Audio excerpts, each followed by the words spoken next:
নমস্কার বন্ধুরা, সীমার খাবার চ্যানেলে আপনাদের সকলকে স্বাগত জানাই। আশা করি আপনারা সকলেই ভালো আছেন।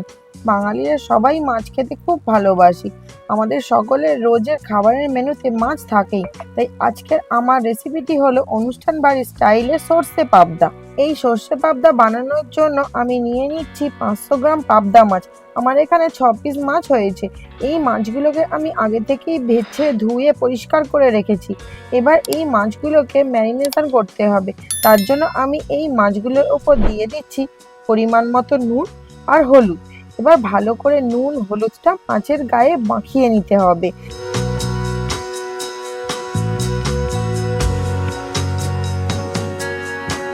এবার মাছগুলো আমি 10 মিনিট রেখে দেবো।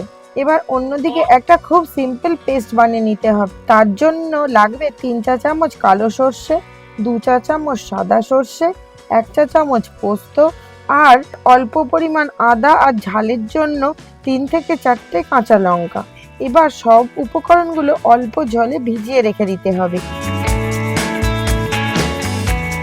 একটু ভিজে গেলে একটা মিহি পেস্ট বানিয়ে নিতে হবে।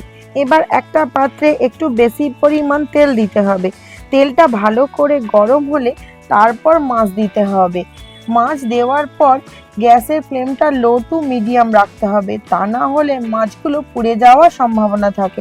পাবদা মাছ খুব নরম হয়, তাই খুব সাবধানে উল্টাতে হবে, না হলে ভেঙে যেতে পারে। এইভাবে আমাদের সব মাছগুলো ভেজে নিতে হবে। আর হ্যাঁ, পাবদা মাছ তেলে দিলে খুব ফাটে, তাই সব সময় একটু চাপা দিয়ে ভাজার চেষ্টা করবেন। মাছ ভাজা হয়ে গেলে ওই তেলেই দিয়ে দিতে হবে বেটে রাখা পেস্টটা একটু নেড়ে চেড়ে এতে অ্যাড করতে হবে ছোট ছোট টুকরো করা একটা টমেটো, 2 থেকে 3টে কাঁচা লঙ্কা আর অল্প জল।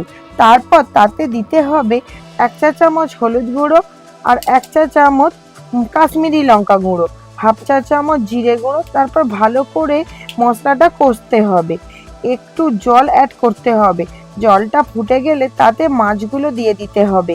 খুব সাবধানে মাছগুলো উল্টাতে হবে। এইভাবে ফুটে গেলে জলটা কমে গেলে তাতে অ্যাড করতে হবে হাফ চা চামচ গরম মশলা আর কুচনো ধনেপাতা।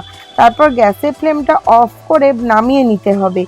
আর গার্নিশিং এর জন্য ওপর থেকে দিয়ে দিতে হবে কুচনো ধনেপাতা। তাহলেই আমাদের রেডি অনুষ্ঠান বাড়ির স্টাইলের সর্ষে পাবদা রেসিপি। তাহলে নিশ্চয়ই দেখতে পেলেন এই রেসিপিটা করাটা কতটা সহজ। আশা করি এই রেসিপিটা আপনাদের সকলেরই ভালো লেগেছে। আর ভালো লাগলে অবশ্যই আমাকে কমেন্ট করে জানাবেন। আজ আসি, দেখা হচ্ছে নতুন কোনো ঘরোয়া রেসিপি নিয়ে নেক্সট একটা এপিসোডে। ভালো থাকবেন, সুস্থ থাকবেন।